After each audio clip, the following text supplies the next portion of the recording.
everybody, it's Ron Young from Little Caesar, and you're listening to me and some great music on the FANTASM Podcast. Turn it up. Phantasm.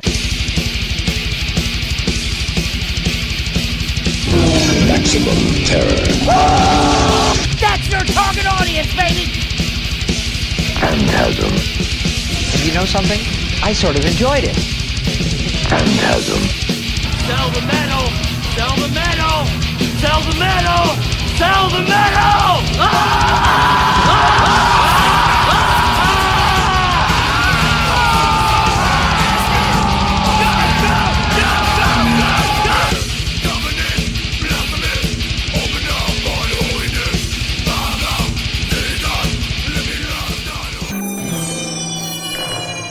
Phantasm. Hey, this is Dr. Vincent West, medical doctor. I've got an incredible guest today. We've got Ron Young from Little Caesar, and we're going to be talking about, hopefully, a lot of his amazing career as one of my favorite frontmen since I was 16 years old. So, and we're going to be talking about, he has an amazing book that we're going to dive in and talk with him about as well today. Ron, thank you so much for taking the time to do this. I really appreciate you. Sure, it's my pleasure. Quick question, what kind of doctor are you? Oh, it's just it's a gimmick name that I've used for 7 years on this podcast. So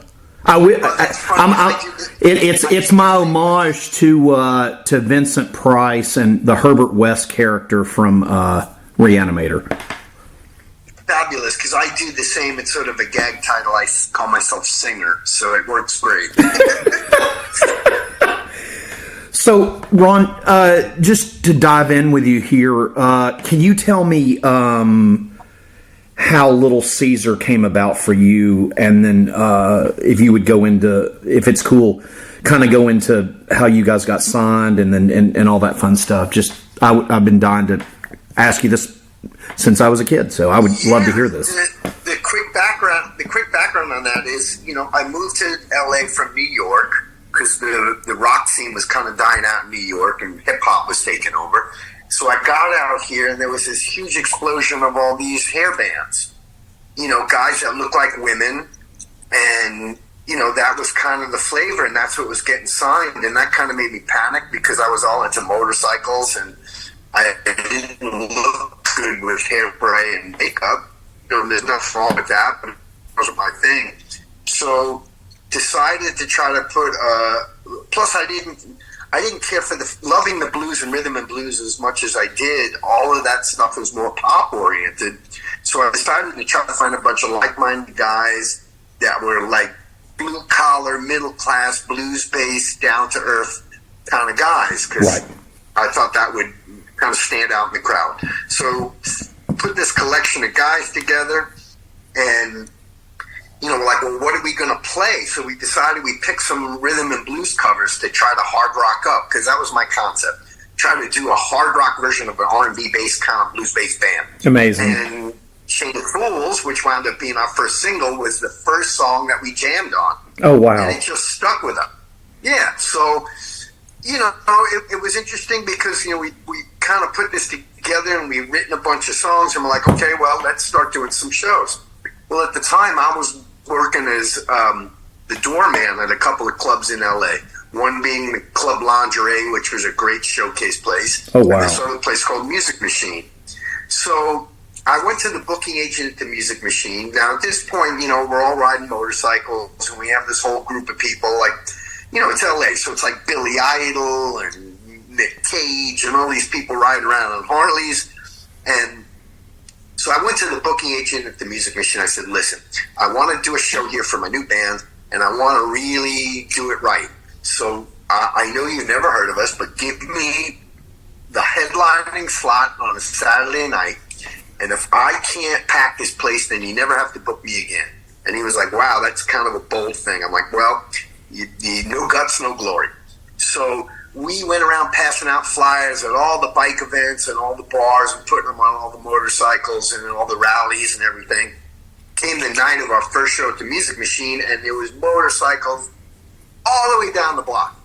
And the place was packed because there seemed to be a lot of guys out there that, they like Poison and they liked all these other bands, but they wish that they had a band that they could relate to more. Right. So sure enough, they knew who I was and they knew the guys that were in the band, and they were like, sure. So it's packed. It's a Saturday night and the place is going off. And oddly enough, in the crowd that night was this guy, Chuck Reed, who I wound up becoming good friends with. His brother was a guy named Jimmy Reed who had a band called the DIs. Okay. And Chuck Reed worked for Jimmy Iovine.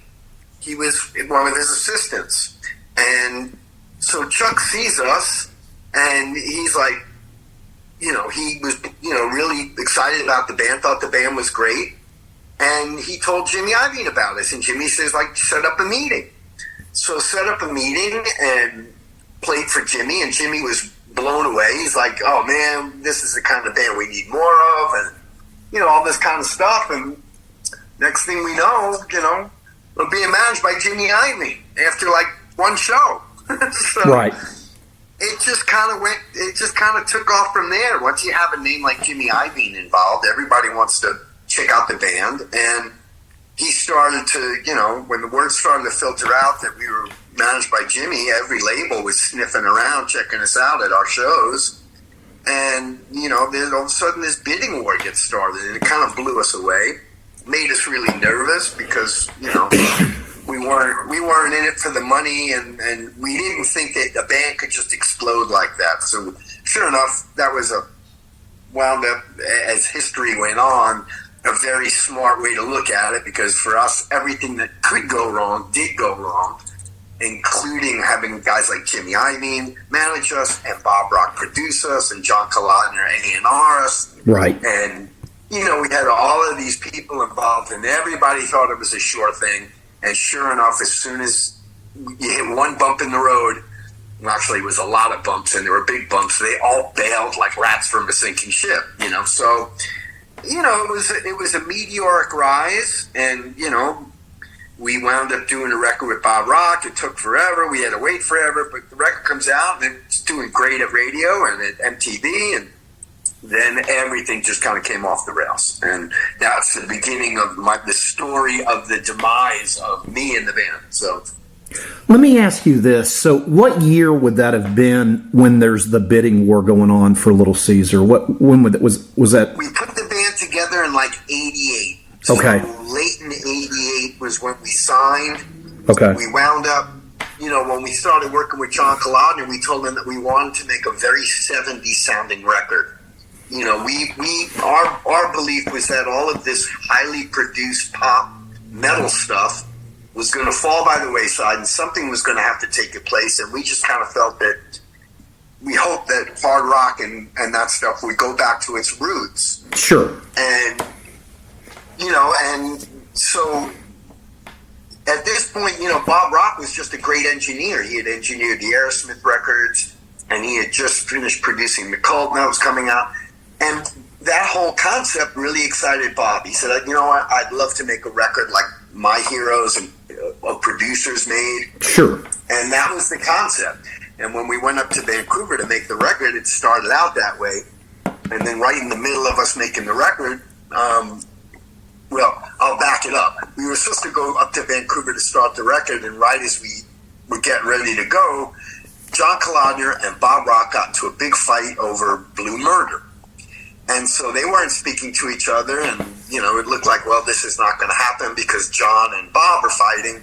And then they kissed and made up, but Bob had booked the Cult record. So we had to wait a year to go through the record with Bob. So already we're like a year behind. We're a year into spending money that we, have sure. to recoup. So we go up to Vancouver, we start making the 70s sounding record. His record goes to number one. The next thing you know, we're not making a 70s sounding record anymore. We're making, a Bob Rock record. He's not making a Little Caesar record. We're making a Bob Rock record. And that's kind of when the tension started. And so anyway, we wound up getting this whole record thing finished. And, we had all these people, this guy, Abby Konowich, who ran MTV, was a huge fan of the band because he saw us in LA. And nice. So, against my better judgment, I didn't even want Chain of Fools on the record. But sure enough, that was the first single and the first video, and we get out and MTV puts us in heavy rotation. We're doing great on the charts. We're doing great at radio. And 2 weeks into the release, first of all, we got pushed off to a smaller label on Geffen called DGC. Right. The DGC was to be there to break new bands. That Geffen's regular label was kind of heavy with a lot of acts, so they wanted to just put the new acts on DGC. It was us, Nelson, and this college indie radio band that they didn't expect would do very much, but they liked them, called Nirvana. So here we are, and so the record comes out, and we're in heavy rotation on MTV. We're all over the radio. It's going up the charts. Everyone seems to be happy. And the next thing you know, our label manager gets fired for masturbating on his secretary. So he gets fired. A week after that, David Geffen sells the label. So all of a sudden, while we're on the charts, all of our records are in Warner Brothers' warehouse, and they have to move them over to BMG because that's who the new distributor is going to be. So here we are on radio, here we are on MTV, and you couldn't buy our records in the stores because they were sitting in warehouses. Then, in that very same week, Jimmy Iovine and David Geffen get into this huge battle because Jimmy announces he's starting up a new label called he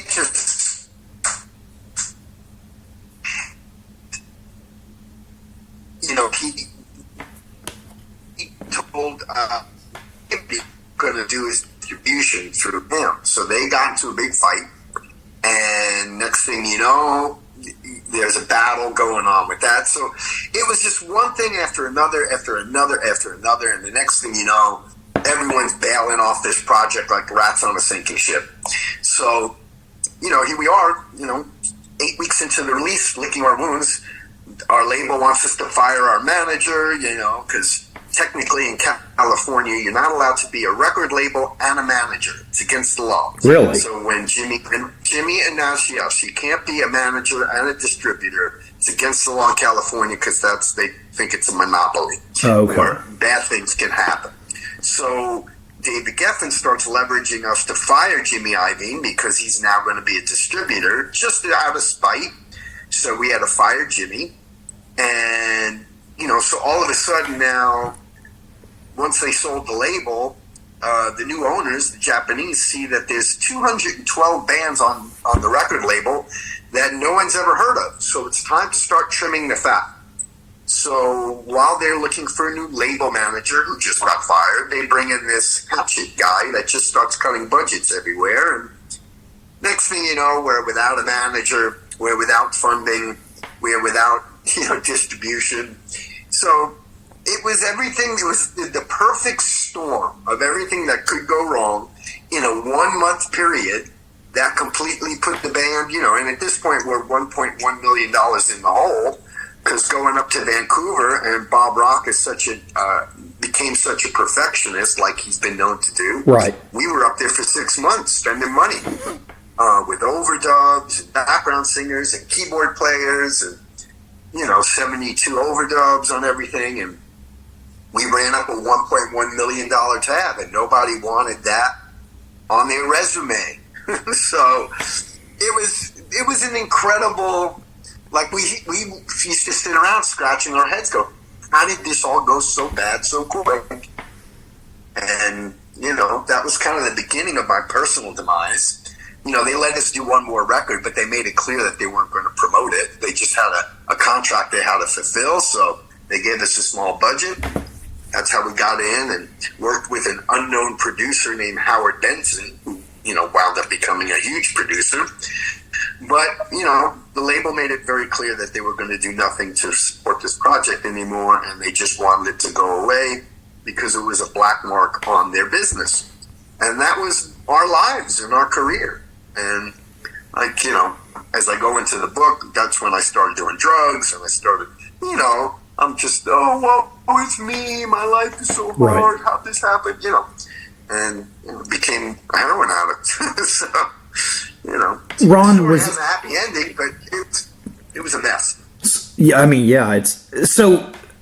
you broke up for a second there, and I didn't want to interrupt you. So your manager ended up taking over and starting Interscope, is that right? That's correct. Jimmy Okay. Ivan started Interscope, and that was his new project, and that just that's what threw a big wrench in the works, and Jimmy had to bow out from working with us anymore. Let me ask you this. So there was no way that, and again, I'm not trying, I'm just, just asking stuff. I'm just curious because it's fascinating. Your book is fascinating. Ask whatever you like. Okay, cool.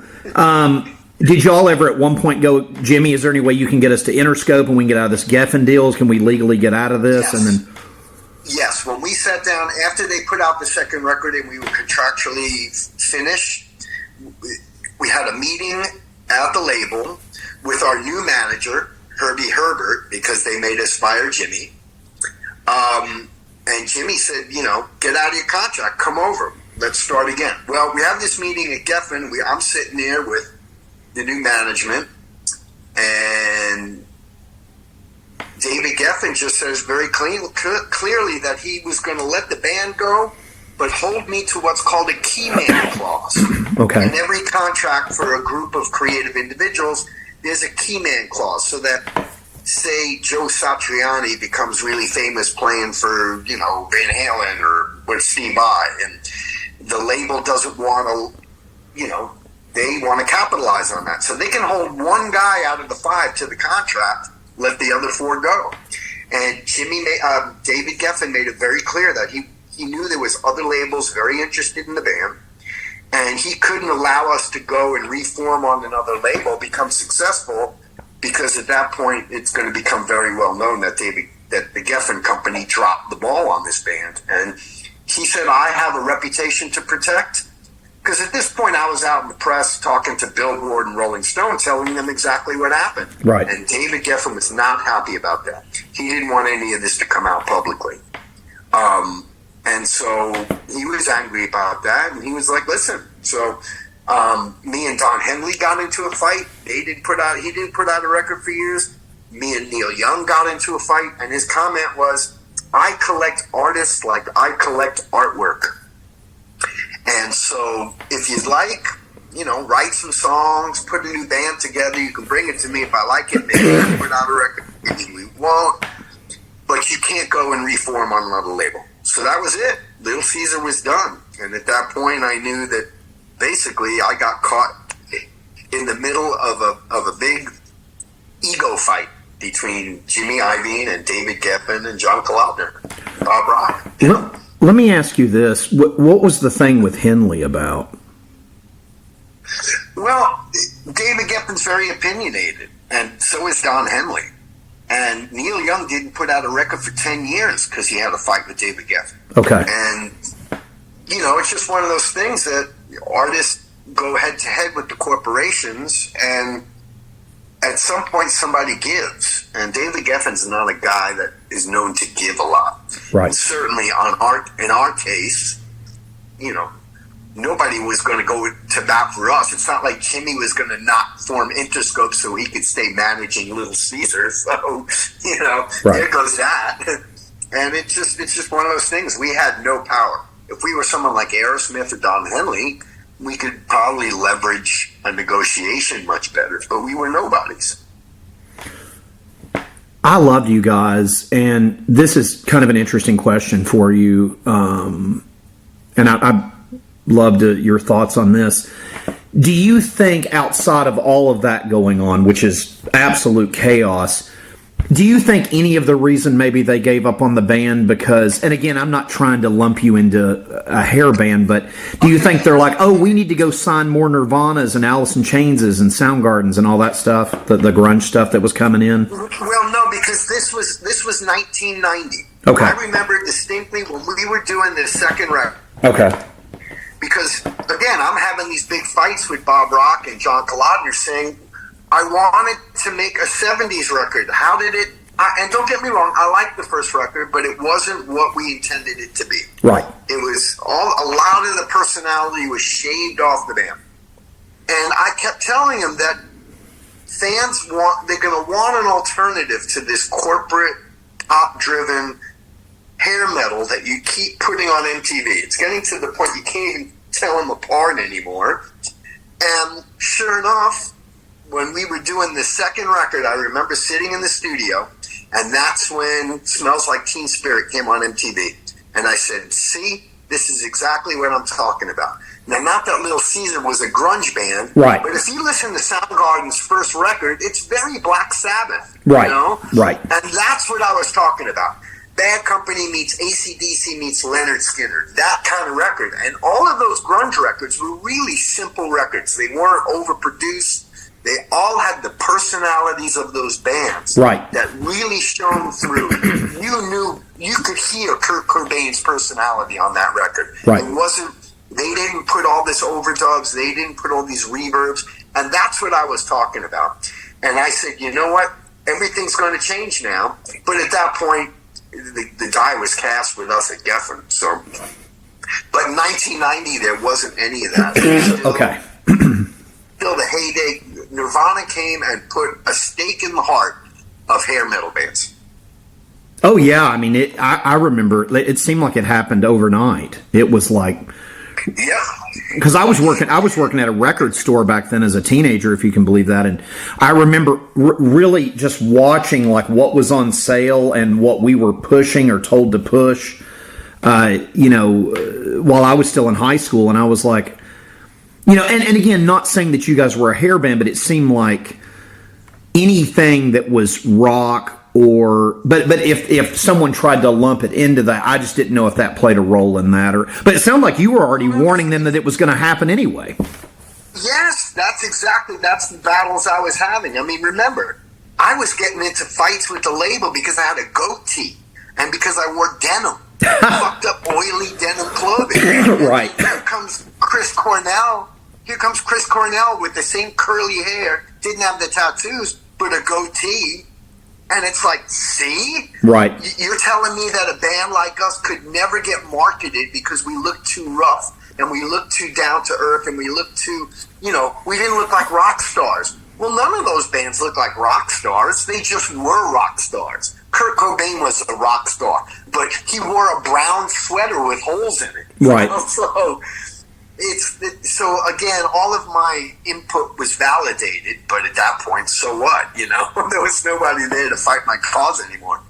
Were there other bands that you guys, not saying that they had the same, screw job and everything with the labels and whatnot, but were there other bands that you all were like similar sounding bands that you all were friends with that you kind of, did you all go to them like, can you believe this shit? Like I knew this was going to happen. And oh yeah, I mean, interestingly enough, like we're about to go out and do a run of shows with Junkyard. We've been friends with them personally, and we match really well with them musically. But there was a lot of bands back then that I thought, they might not have. See, this was the thing about Little Caesar. Here's this band that looks like tattooed axe murdering bikers, and we're doing like R&B ballads, right?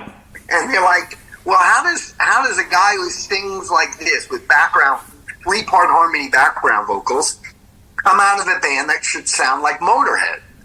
And that's what Jimmy Iovine was saying. That's the whole point. It's like, look at what this band can do. And Geffen was so short-sighted they didn't see it. But, so that put us ahead of the game where we could write songs that had hooks in them.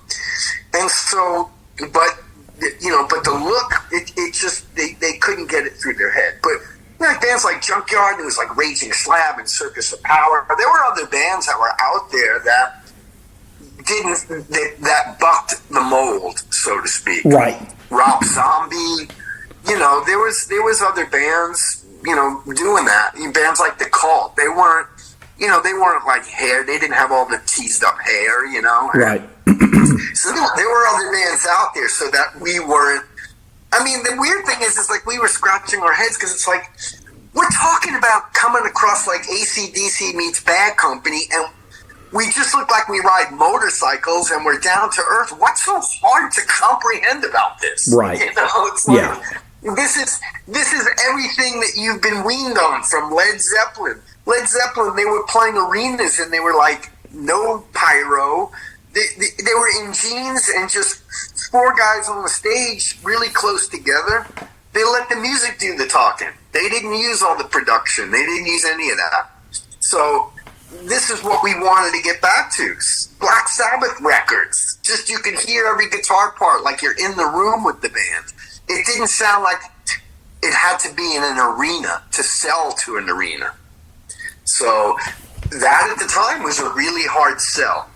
And then oddly enough, right after Nirvana hits, they make the same mistake and they start signing every band that looked like Nirvana, came from Seattle. Yep. You know, and they made the same exact mistake that they made all over again.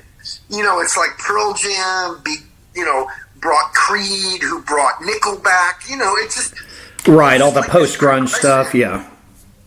Yeah, and but this is the small fighted corporate people. You know, this is what they didn't quite understand. At this point, lawyers were running the record industry, not real music people anymore. It was all business people, and music suffered for it, in my opinion. Well, I mean, you guys, to me, the first time I heard the first album, which I had on cassette, by the way, I've still got it.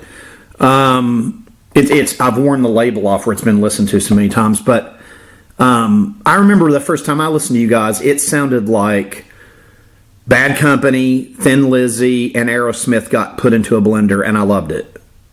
Great, thank you. That's exactly what we were hoping to be. Bluesy, sort of, you know, with memorable hooks and a guy that sang like a guy rather than some, you know, don't get me wrong, Axl's great, Brian Johnson's great, Mark Slaughter's great, but the guys I grew up with were, you know, Paul Rogers. Yeah.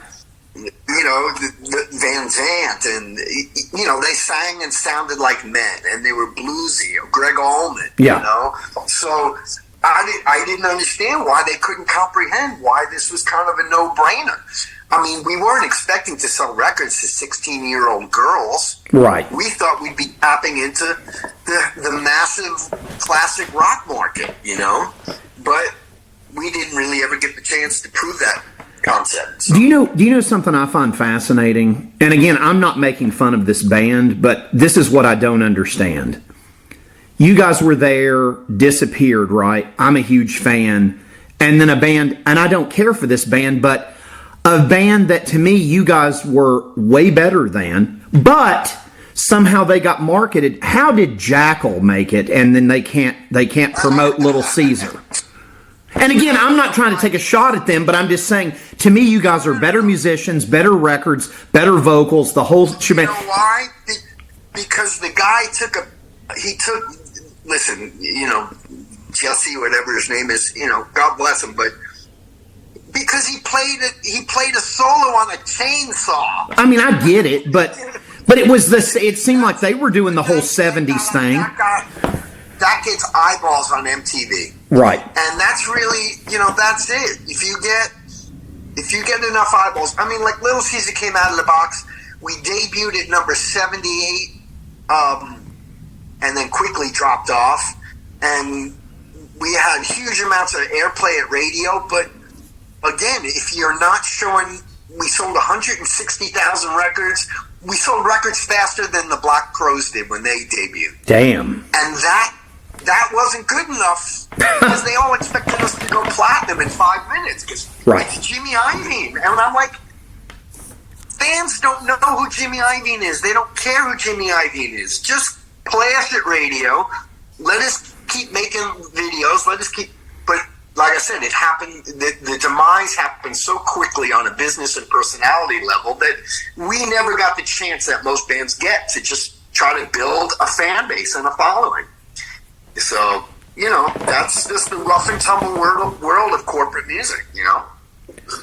I mean, to me, so by the second record, which I love the second record, by the way, were you guys just like, fuck it by the time you all were writing that record? Or yes. Okay. If you listen to that record, man, all my lyrics, I'm angry, I'm pissed off, I'm jaded. You can just hear it. Ballad of Johnny was about a guy who was getting ready to kill himself. That was me, you know. Right. Piece of the Action was written for David Geffen and everybody at the label. turn my world around is a cry for help. Right. So you can hear it in the music. And we went in and we just slapped that record together really fast. And I liked the record and I liked the songs on the record, but it was, we were in there knowing that it was over. Right. They had no intention of putting our music out. And that's not a good creative atmosphere to make recorded music in. No, absolutely not. So back then, Bob Rock, everything was in Vancouver. Is that where he was recording back then with everybody? Correct. Little Mountain Studios, a phenomenal studio. It's where Aerosmith did all their records. The Cult. So many great, Loverboy went in there. Bryan Adams used to go in there. Great studio up in Vancouver. But, when you send 5 guys and 2 crew guys up to Vancouver, to the strip capital of the world, where you've got open bar everywhere you go, right, and you're up there for 6 months. I have my motorcycle, I have my muscle car with me. We got into some trouble up there and spent a lot of money. So I have to ask you about this before. What can you tell me? My favorite Little Caesar song is "I Wish It Would Rain." Yes, that is a cover tune by the Temptations. It is incredible. And thank you. That's a great cover tune by the Temptations, who's one of my favorite, the singing, everything about Motown. And Rod Stewart actually used to do that song live, too. I have a version that I heard recorded from somewhere, which is great. But thanks for the compliment. Again, this is songs like that. I felt really, it was important to me to put songs on the record that showed our influences to separate us from the hair bands. So we wanted to, that was the only reason why I agreed to do Chain of Fools, because it was an Aretha Franklin song, and Aretha Franklin's in my top 3 singer list, So, right. But we wanted to show our roots, and we wanted to show the evolution of how, because really the Rolling Stones were just trying to be, follow black blues guys who were American. All of those early 70s rock and roll bands were all influenced by American blues, rhythm and blues. Right. And they just turned up the volume. God, Led Zeppelin, they used to plagiarize Howlin' Wolf and claim it their own, Right. So they were all trying to do, I was trying to do exactly what those guys did, but in the midst of hair metal, it was really difficult to do. Like I said, it breaks my heart just what you've had to go through with this. I hope it means something to you. You've got fans out there, man. You've got someone like me. I've liked you since I was 16 years old. So, well, but you know what? We're still talking, and I'm still making music. I don't try to make a living from music, and that's probably a smart and good thing. Now I get to do it because I love it. I'm grateful that I've got enough fans and had enough exposure to keep doing touring and keep doing shows. It's not to arenas, but it's to nice-sized clubs with passionate crowds. And so, quite honestly, if I got what all those guys were telling me that was going to, it was just going to happen with the Jimmy Iovines and Bob Rocks, I'd probably be dead or a major asshole. So I'm just grateful that I still get to make music, and I get to do it with guys that I love, for people that I love, for the reasons that I love. Well, I'm glad, and you mentioned you guys are going out with Junkyard. That's fucking awesome. Yeah, it's going to be fun. We did like a 3-week tour with them about 5 years ago, and we just see eye to eye about music, and there's no frills. You let the music do the talking. And you don't do any of this VIP stuff. You just go out and meet with the fans. And, it's just really down to earth and blue collar. And we pair up really well. It's incredible. Kids, pick up Ron Young from Little Caesar. He's an amazing man. Pick up his book, Judge This Book by Its Cover. It's available now. Ron, where all can they get this book at? Amazon, all kinds of good places? Amazon, yes. Everybody's getting it off of Amazon. And that's, again, the things that have changed in the world, technology and on-demand stuff. So yes, you can pick it up. Stories like this and more are in the book. Do you guys take it on tour with you as well? There's great Gene Simmons stories in there too. Oh, cool. Did you guys have it on tour with you as well? People can pick it up there? Yeah, I'll probably bring a box with me to sell with the shirts and all the other goodies. Yeah. That's awesome. Well, Ron, I can't thank you enough for doing this. I'm a huge fan. Again, kids, judge this book by its cover. Ron Young from Little Caesar. Dude, this has been an absolute dream for me. Thank you so much for taking the time to do this with me today. Well, thank you, man. I'm really grateful for that, and it was great talking to you. You asked great questions, and this was a lot of fun. Thank you. Phantasm. And you know something? I sort of enjoyed it.